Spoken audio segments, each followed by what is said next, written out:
자, 이제 탄력성에 관한 쟁점 보겠습니다. 수요의 가격 탄력성이라는 개념, 수요의 소득 탄력성, 수요의 교차 탄력성이라고 하는 거 있을 테고요.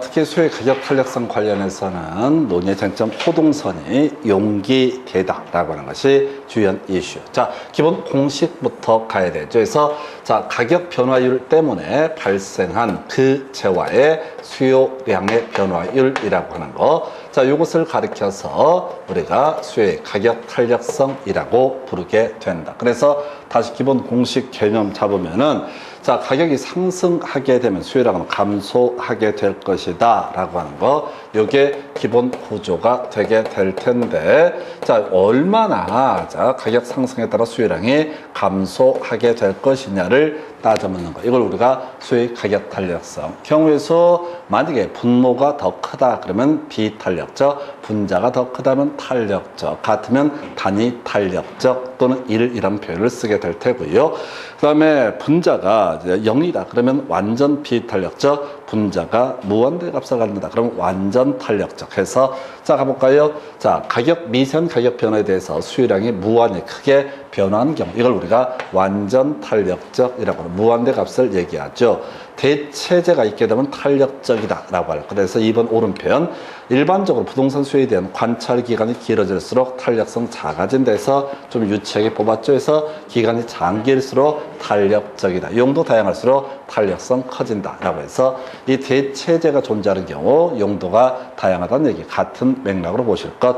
자, 수요의 가격 탄력성이 비탄력적이다 라고 하는 것은, 자, 분자와 분모를 비교했을 때 분모가 더 크다라는 것을 의미하죠. 그래서 자, 비탄력적이다 라고 하는 것은 가격 변화율에 비해서 수요량의 변화율이 작다, 즉 분모가 더 크다라는 것을 뭐라고 한다? 비탄력적이다 라고 이렇게 얘기를 합니다. 그래서 표현의 문제인데 분모, 분자, 탄력적, 비탄력적 이렇게 용어의 정리 보셨고요. 그 다음에 이제 검토 드리게 될 주제가요. 자, 수요의 가격 탄력성 등에 관한 설명. 옳은 것은 해서, 자, 수요의 가격 탄력성이 1보다 작다, 즉 비탄력적이다 라고 했을 때 전체 수입은 임대료가 상승함에 따라서 증가하게 된다. 이건 이제 상식으로 가야 되죠. 해서 자, 수요가 비탄력적이라는 얘기는 수요자가 어디를 갈 수가 없다라는 의미. 그래서 지금 이제 임대료가 상승되게 되면, 월세가 올라가게 되면 전체 수입은 증가하게 된다. 2번 대체제가 있는 경우 더 비탄력적이 된다 해서 틀리게 뽑았고요. 자, 그 다음에 4번부터 가볼까요? 일반적으로 부동산 수요의 가격 탄력성 장기로 갈수록 더 비탄력적이 된다 해서 틀리게 뽑았고, 용도 전환이 용이할수록 탄력성 더 커진다라고 해서 용기되다 이런 식의 얘기. 그 다음에 이제 호동선이를 가지고 답을 뽑았어요. 해서 선분으로 주어진 수요 곡선에 있어서 자, 측정 지점에 따라서 수요의 가격 탄력성은 다르다라고 해서 호 모양, 곡선 모양일 때는 측정 지점과 무관하게 수요의 가격 탄력성은 동일하다라는 의미가 되게 될 테고, 선분 형태일 때는 다르다라고 해서 28회 때 처음 나왔던 주제가 되겠습니다. 그래서 답은 3번. 그 다음 주제 가서 확인해 보겠습니다. 수요와 공급의 탄력성에 관한 설명, 틀린 것을 고르시오 해서 수요의 가격 탄력성 완전 탄력적이면, 자, 가격의 변화와 상관없이 수요량은 고정된다 라고 해서 요걸 지금 틀리게 뽑아냈죠. 다시 갑시다. 수요의 가격 탄력성이라고 하는 거, 자, 그 재화의 가격 변화율 분의, 그 재화의 가격 변화율 분의 그 재화의 수요량의 변화율이라고 하는 것을 가리켜서 수요의 가격 탄력성. 한편 그 재화의 가격 변화율 분의 공급하고자 구하는 공급자가 공급하고자 하는 공급량의 변화율이라고 하는 거, 이걸 우리가 공급의 가격 탄력성이라고 하는 거. 분모와 분자, 분모가 더 크면 비탄력적, 분자가 더 크면 탄력적. 분자가 0이면 완전 비탄력적, 분자가 무한대 값을 갖게 되면 완전 탄력적. 그래서 완전 탄력적이라는 얘기는 분자가 무한대 값을 의미한다. 그래서 1번 틀리게 뽑아냈고요.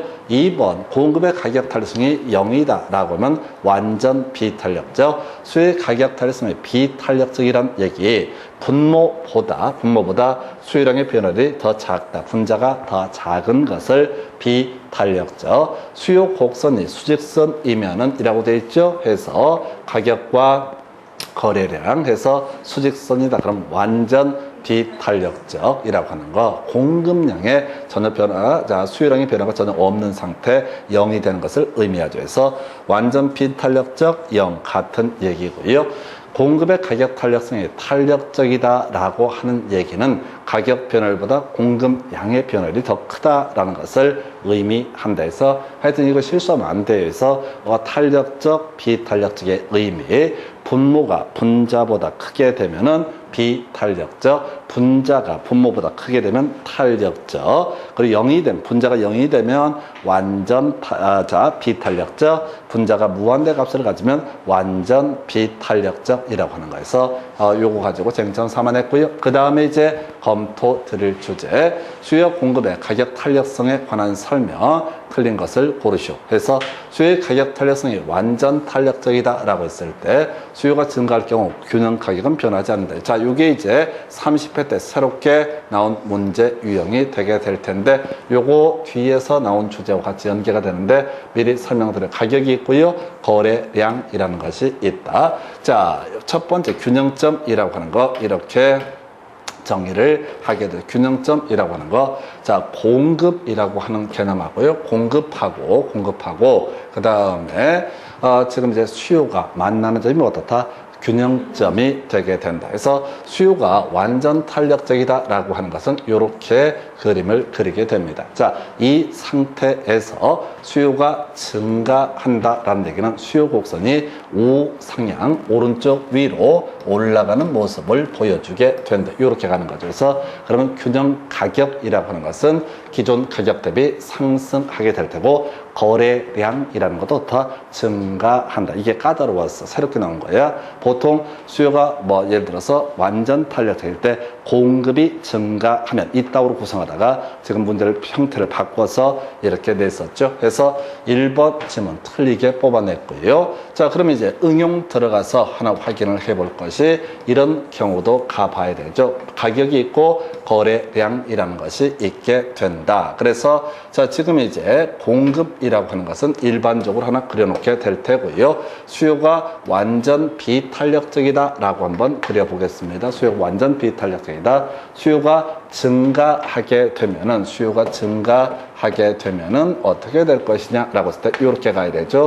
D1으로 가야 됩니다. 그래서 이때는 가격은 어떻다? 상승하게 될 테고 거래량은 어떻다? 증가하게 된다 해서 새로운 문제. 자, 그러면 이제 거꾸로 수요가 감소하면 가격은 하락하고 거래량은 감소한다. 수요가 완전 비탄력적일 때 만약에 감소하게 되면 수요가 감소하게 되면 가격은 하락하고 거래량은 감소하게 된다. 그래서 이거 한번 그려보시는 거 새롭게 나온 문제 위협이라고 하는 거 이렇게 설명을 드립니다. 그래서 자, 수요가 완전 탄력적일 때 수요가 증가하면 가격은 어떻다? 상승하는 모습을 보여준다. 해서 답은 1번을 틀리게 구성이 됐습니다.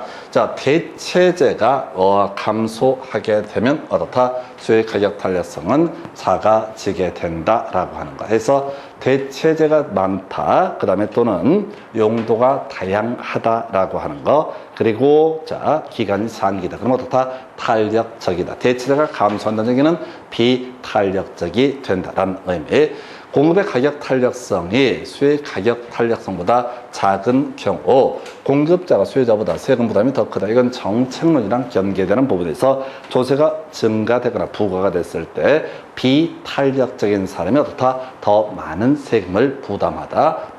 해서 공급의 가격 탄력성이 수요의 가격 탄력성보다 작기 때문에 이때는 공급자가 더 많은 세금을 부담한다. 이게 이제 실제 답을 뽑아낼 때는 공급의 가격 탄력성이 완전 비탄력적일 때 그럼 공급자가 전부 세금을 부담한다. 이렇게 가야 되죠. 그래서 이렇게 논의를 삼아야겠고요.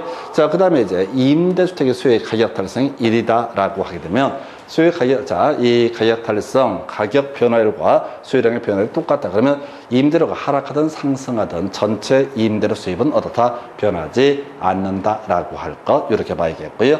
일반적으로 임대주택을 건축해서 공급하는 기간이 짧을수록이라고 돼 있어요. 공급의 가격 탄력성 커진다. 해서 이게 조금 까다로웠던 문제야. 관찰 기간이 짧아지게 되면 어떻다? 비탄력적이 된다. 관찰 기간이 길어지면 어떻다? 탄력적이 된다. 요 얘기를 내다가 갑자기 지금 이제 임대주택을 건축해서 공급하는 기간이 짧다라는 명제를 만들어내. 그러니까 보통 집 지을 때 2년 걸리는데 집 지을 때 한 달 걸리게 된다. 그럼 어떻다? 탄력성은 커지게 된다라고 하는 거. 그래서 집 지을 때 2년 걸린다고 쳤을 때 집값도 오른다고 해서 집을 공급량을 늘릴 가능성은 없어질 것이다. 그런데 집을 짓는 기간이 만약에 보름이다, 한 달이다. 그럼 그만큼 많이 공급을 늘리게 될 것이다. 이걸 우리가 탄력적이다라고 이렇게 평가를 합니다. 그래서 답은 1번 이렇게 보셨고, 그 다음 주제 계산 문제 나와 있나요? 쫄 거 하나도 없어. 자, 이거 공식 다시 가야 되죠. 수익 가격 탄력성이라고 하는 거 다시 갑시다.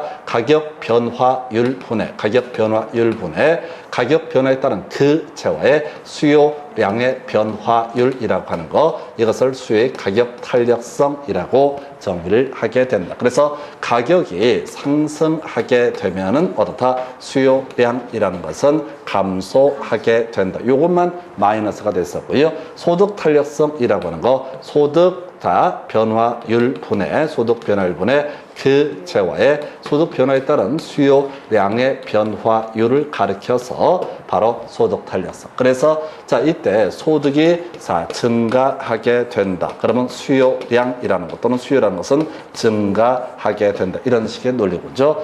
대체재라고 하는 것의 가격 변화율, 대체재 가격 변화율 분해 그 재화의, 이것 때문에 발생한 그 재화의 수요량의 변화율을 가리켜서 교차 탄력성. 그래서 대체재의 가격이 상승하게 되면은 그때 그 재화의 수요라고 하는 것도 다 증가한다. 그래서 정리하게 되면 자, 수익 가격 탄력성 때문에 가격 상승했을 때 수요량 감소하고 나머지 소득 증가하거나 대체재 가격이 상승하게 되면 수요는 증가하게 된다. 그래서 전체 수요량에 영향을 주는 요인은 그 재화의 가격 변화율 때문에 어떻다? 그 재화의 수요량의 변화가 있을 수가 있다. 소득 변화율 때문에 그 재화의 수요량에 영향을 줄 수 있다. 그 다음에 대체재 가격 변화율 때문에 그 재화의 수요량에 영향을 줄 수 있다. 그래서 항상 전체 수요량에 영향을 주는 요인은 그 재화의 가격 변화율, 소득 변화율, 대체재 가격 변화율 세 가지가 요소가 되게 된다. 그래서 이제 계산 문제 가볼 텐데 그냥 공식으로 그냥 대입하는 그런 문제죠. 지금 뭘 구하라고 했냐면 오피스텔 수의 가격 탄력성이 2.0이다 라고 되어 있습니다. 그래서 오피스텔 수의 가격 탄력성 2라고 주어지고요. 그러면 이제 오피스텔의 가격 변화를 얼마? 4% 증가라고 되어 상승했습니다. 그러면 이때 수요량은 어떻다? 감소하게 될 것이다. 얼마? 8%가 감소해야지 이라는 값이 나온다. 25회 때 유치 찬란했던 문제, 거저주는 문제고요. 그 다음에 이제 검토 드릴 문제, 똑같은 문제 유형입니다. 자, 여기서 A 부동산 전체 수요량의 변화율 해서 24회 때 나왔던 문제. 그래서 수익 가격 탄력성 0.9라고 주어져 있고요. 부동산 가격이 2% 상승하게 된다. 그럼 0.9가 되려면 1.8% 더 감소하게 된다. 이게 수익 가격 탄력성에 따른 1.8% 감소하는 효과가 나올 테고, 소득 탄력성 0.5라고 주어져 있습니다. 소득 변화율 4% 증가. 소득이 증가하게 되면 수요량도 다 증가하게 된다. 2% 증가. 그래서 두 개를 정리하게 되면은 소득 탄력성 때문에 2% 증가하고 가격 탄력성 때문에 1.8% 감소, 토탈 얼마? 0.2% 증가라고 하는 거. 그냥 공식 계속 대입하는 훈련을 하셔야 됩니다. 그 다음 문제 가서 확인을 해 보시게 되면은, 자, 이렇게 되어 있습니다. 아파트 전체 수요량의 변화율에 30회 때 계산이 좀 어렵게 나왔었는데 24회 때 문제랑 똑같은 문제가 되게 됩니다. 가격 탄력성 0.6이라고 주어져 있고요. 이때 가격이, 아파트 가격이 얼마? 바로 3% 올라가게 됩니다. 그러면 수요량이라고 하는 것은 이때는 뭐가 돼야 돼? 감소라고 하는 거. 해서 이거 하려면 1.8%라는 값이 나와야 된다. 1.8% 감소. 그 다음에 이제 소득 탄력성 0.4라고 주어져 있게 됩니다. 자, 소득 탄력성 0.4가 될 테고, 소득이 얼마? 자, 3% 상승하게 된다. 그럼 이것도 증가하게 될 텐데, 이 숫자는 얼마? 1.2%가 돼야지 오름표. 그래서 수익 가격 탄력성 때문에 1.8% 감소, 소득 탄력성 때문에 1.2% 증가, 그 다음에 교차 탄력성이라고 하는 걸 가게 되면 아파트 오피스텔 대체재가 오피스텔이 될 텐데, 오피스텔의 가격 변화를 3% 상승. 그럼 얘도 일단 뭐가 돼? 증가가 돼야 된다. 그런데 주어진 값이 얘는 0.2라고 주어져 있으니까, 자, 3인원 중에서 0.6이 돼야지 어떻다? 0.2라는 값을 충족을 한다. 그래서 수익 가격 탄력성 때문에 1.8% 감소, 소득 탄력성 때문에 1.2% 증가, 그 다음에 교차 탄력성 때문에 0.6% 증가. 토탈 하게 되면 전체 수요량은 어떻다? 변화가 없음이라고 하는 거. 이렇게 24회 때 문제에서는 두 개를 가지고 문제 구성을 했었고요. 이 30회 때 문제에서는 세 개를 가지고 문제 구성이 이루어지게 됩니다. 그래서 이렇게 미리 이제 데이터를 주면서 이렇게 확인을 해 봤고요. 자, 계속해서 검토 드릴 주제 29회 때 문제인데요. 자, 얘는 미리 전체 수요량의 변화를 주고요. 중간에 다른 요소의 값을 구하시오 이렇게 되어 있습니다. 그래서 자, 수익 가격 탄력성 0.6이라고 주어져 있습니다. 그리고 이때 오피스텔의 가격이 얼마? 5% 상승이라고 되어 있어요. 그러면 수요량은 어떻다? 감소한다. 해석상 3%라는 값이 나와야지 0.6이라는 값을 채워 넣게 된다. 그래서 수익 가격 탄력성 때문에 지금 3% 감소라고 하는 거. 한편 소득 탄력성 0.5라고 주어져 있고요. 소득이 지금 보니까 모르네요. 소득 변화율이 X로 두고 있고요. 그 다음에 이제 소득 때문에 아마도 수요량의 변화율이 있게 될 것인데, 얘는 전체 수요량이라고 하는 것은 1% 감소라고 되어 있다. 그럼 얘는 얼마? 2% 증가가 돼야지 1% 감소의 값을 채워주게 된다. 그래서 자, 지금 분자가 2일 때 0.5가 되려면 분모값은 얼마? 4%. 그것도 뭐가 된다? 증가라고 하는 것이 돼야 된다. 그래서 아까 수익 가격 탄력성 할 때는 증가할 때 감소, 소득 탄력성, 교차 탄력성 할 때는 증가 이런 식으로 가게 되죠. 그래서 이 문제는 먼저 전체 수요량의 변화를 주고, 자, 소득 변화율을 구하시오라는 식의 문제가 되게 된다. 그래서 결국 문제가 어느 쪽이 됐든 그냥 다 써놓고 비교해 가다 보면 다 떨어지게 된다. 그래서 답은 4번 이렇게 봤었고요. 그 다음 주제 가서 확인해 보겠습니다. 자, 지금 뭘 구하라고 되면 소형 아파트의 교차 탄력성을 구하시오라고 되어 있어. 교차 탄력성 소형 아파트. 그러면 대체재가 여기서 뭐가 돼? 오피스텔의 가격 변화율이라고 하는 것이 바로, 자, 이게 분모값이 될 테고, 이것 때문에 발생한 지금 보니까 소형 아파트의 수요량의 변화율이라고 하는 것을 구해보면 된다. 그래서 사안을 정리하니까 소형 아파트 교차 탄력성을 구하시오. 대체재인 오피스텔의 임대료가 교차 탄력성 소형 아파트는 자 10% 상승하게 된다.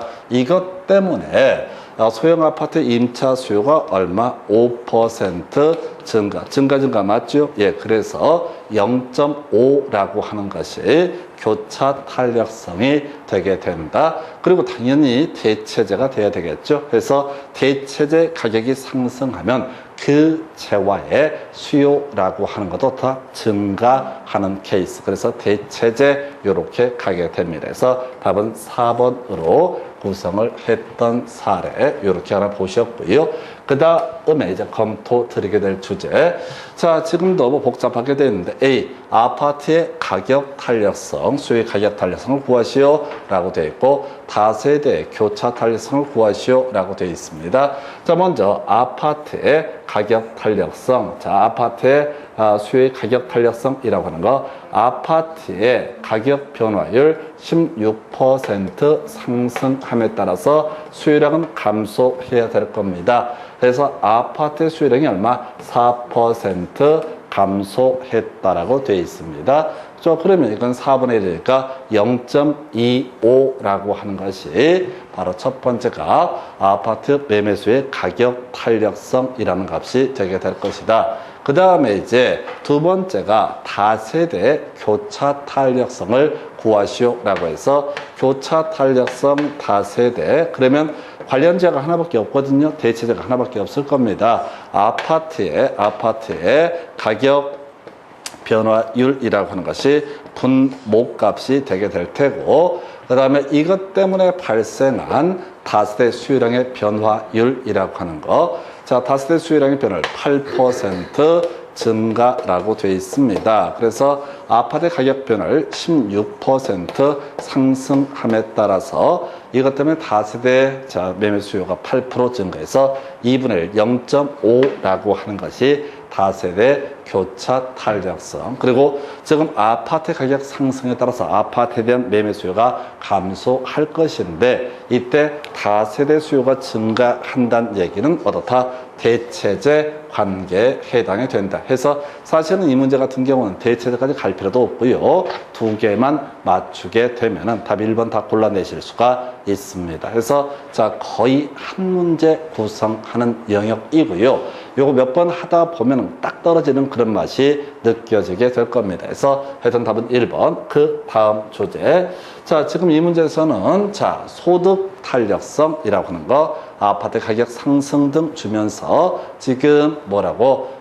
다세대 교차 탄력성을 구하시오라고 되어 있습니다. 그래서 일단은 교차 탄력성 다세대라고 하는 거, 관련 지역가 하나밖에 없어요. 아파트의 가격 변화율이라고 하는 거. 아파트의 가격 변화율이 분모값이 될 테고, 이것 때문에 발생한 다세대의 수요량의 변화율이라고 하는 거, 수요량의 변화율을 가리켜서 이걸 뭐라고 한다? 다세대 교차 탄력성이라고 정의를 하게 된다. 자, 그래서 다세 수요가 토탈 8%가 증가가 되는데, 여기에 영향을 미치는 요인, 소득이 증가하고 아파트 가격 상승, 대체제 가격이 상승했다라고 되어 있습니다. 그래서 자, 소득 때문에 얼마나 다세대 수요가 증가했는가 해서 데이터 소득 탄력성 0.6이라고 줘져 있고, 소득이 얼마? 10% 상승했다. 자, 그리고 나서 이때 이제 문제가 되게 되는 것이 얼마?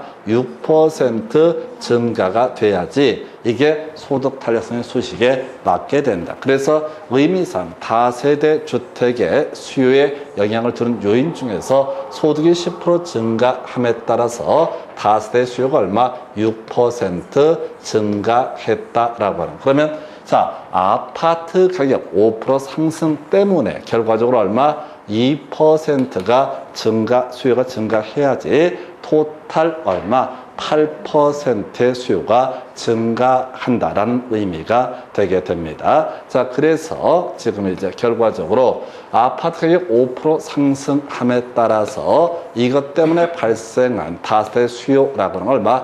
2% 증가. 그래서 5분의 2라고 0.4가 바로 뭐가 된다? 교차 탄력성. 다시 의미 가겠습니다. 다세대 교차 탄력성이라고 하는 것은 관련된 아파트 가격 변화를 분해 다세대, 이것 때문에 발생한 다세대 수요량의 변화율을 가리켜서 뭐라 부른다? 다세대 교차 탄력성. 자, 그래서 이제 사안을 검토해 보니까 지금 아파트 가격 변화율 5% 상승은 쉽게 주어져 있습니다. 자, 그런데 이것 때문에 얼마의 수요가 증가했는가 해서 문제를 보니까 소득 때문에 자, 다세대 수요가 6% 증가했다라는 게 전제가 깔려 있고요. 그 다음에 이제 그 토탈 8%다. 그러면 이거 뭐라고요? 이때 다세대 주택의 수요라고 하는 것은 아파트 가격 상승 때문에 얼마? 2% 증가가 됐다. 5분의 2에서 0.4라고 하는 거 해서 요렇게. 그럼 이제 지금 30회 때 전체 수요량의 변화를 물어봤으니까 여기서 무조건 한 문제 나온다고 봐야 되고요. 뭐 소득 변화율이라든가 또는 관련 주택, 관련 대체재 가격 변화 뭐 이런 것들 물어보는 그런 문제가 아마 앞으로 예상이 되게 됩니다. 그래서 여기까지가 지금 이제 탄력성에 관한 개념 보셨어요. 다시 정리하게 되면 수요의 가격 탄력성이라고 하는 거, 그 가격 변화율 때문에, 그 재화의 가격 변화 때문에 그 재화의 수요량의 변화율을 가리켜서 수요의 가격 탄력성이라고 정의를 하게 될 것이고요. 그리고 나서 지금 용기대에다 호동선이라는 개념이 나왔었죠. 그래서 수요의 가격 탄력성이라고 하는 거, 용도가 다양할수록, 대체재가 많을수록, 기간이 장기일수록 탄력적인 모습을 보여주게 된다. 그 다음에 호동선이라고 해서 곡선 형태일 때는 측정 지점과 무관하게 수요의 가격 탄력성은 같아지게 될 것이고, 선분 형태일 때는 측정 지점에 따라서 수요의 가격 탄력성은 달라지게 된다라고 할 것. 그리고 이제 얘랑 소득 탄력성 그리고 교차 탄력성을 묶어서 계산 문제 형태로 구성을 하게 된다라고 해서 이 정도까지가 탄력성에 관한 주제가 되겠습니다.